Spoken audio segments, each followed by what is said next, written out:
ભાવનગર જિલ્લામાં ભારે વરસાદની આગાહીના પગલે આવતીકાલે તારીખ 24 જુલાઈએ આંગણવાડીથી લઈને શાળા કોલેજોમાં શૈક્ષણિક કાર્ય બંધ રહેશે। વિદ્યાર્થીઓની સલામતીને પ્રાથમિકતા આપતો જિલ્લા કલેક્ટર શ્રી ડૉક્ટર મનીષકુમાર બંસલનો નિર્ણય। હવામાન વિભાગ દ્વારા ભાવનગર જિલ્લામાં ભારે વરસાદની આગાહી કરવામાં આવતા વિદ્યાર્થીઓની સલામતીને સર્વોચ્ચ પ્રાથમિકતા આપતા જિલ્લા કલેક્ટર શ્રી ડૉક્ટર મનીષકુમાર બંસલે આવતીકાલે તારીખ 24 જુલાઈ 2024ના રોજ જિલ્લાના તમામ સરકારી અનુદાનિત અને ખાનગી આંગણવાડી કેન્દ્રો, પ્રાથમિક શાળાઓ, માધ્યમિક અને ઉચ્ચતર માધ્યમિક શાળાઓ તેમજ કોલેજોમાં વિદ્યાર્થીઓ માટે શૈક્ષણિક કાર્ય બંધ રાખવાનો નિર્ણય લીધો છે।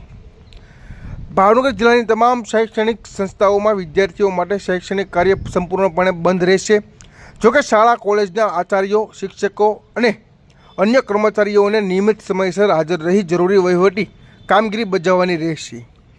જિલ્લા કલેક્ટર શ્રી ડૉક્ટર મનીષકુમાર બંસલે વાલીઓ અને નાગરિકોને અનુરોધ કર્યો છે કે ભારે વરસાદની આગાહીને ધ્યાનમાં રાખી બાળકોને આવશ્યક બહાર મોકલવાનું ટાળો।